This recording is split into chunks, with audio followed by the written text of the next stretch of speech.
From a gangly kid to the league MVP, Shai Gilgeous-Alexander has come a long way. I spoke with his former coach who first met SGA as a young teen. Dwayne Washington tells me he didn't have the physical strength back then, but very early on he recognized Shai's mental toughness. That toughness we'll likely see tonight. Congratulations. You are the NBA MVP.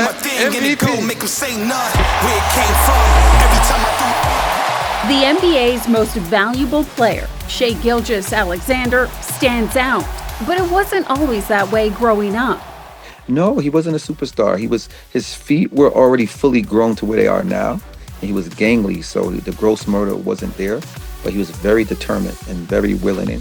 His former coach, Dwayne Washington, first met SGA when he was going into the 8th grade in Hamilton, Ontario, Canada. He came out for one of our club tryouts for U Play Canada, and he was very tiny. At what point did you kind of realize, hey, there's something different about this kid? I realized he was different. The year I coached him was 11th grade, and it was before I sent him down to the States for prep school.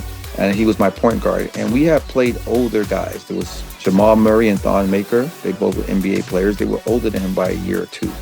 And even though he was younger, he led our team at that level to a very close loss. And those guys were already all world. To make it to the NBA, obviously you have to be at the top of the game. What sets him apart, though? What makes him that superstar player? What sets him apart, I believe, is his ability to know what he is good at, because the time is limited. Some people work on 10 things, so they master none. He's able to master one, and then he's able to master two. So I think it's a mindset and approach and goal setting. As the point guard for the Oklahoma City Thunder, he's a long way from his formative years in Canada, where on the day SGA learned he was the season's league MVP, a gathering was held at his former school.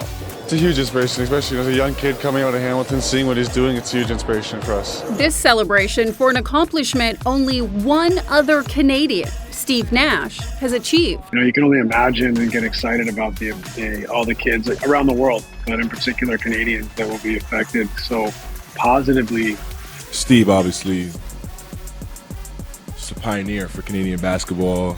His approach to the game, I learned so much from Steve, being a 17-year-old kid. The things he's done with Canada basketball in a whole and just push the culture forward has been amazing. Washington credits SGA's family, community, and home country for making the star athlete who he is today, both on and off the court. And it's not a stereotype. I think as Canadians go down to the States, being a much bigger country, you understand that they can take another American to do that job. So if you're taking that job, that means you have to be 10 times better, given the population difference. Watch me do my big one. Look what I get done. I'm the big one. Big one, big one, big one, big one. Washington tells me that Shai has a goal of making it to the Hall of Fame one day. He actually still keeps in touch with SGA, and he still views him a little bit like a student who's still learning. Back to you guys.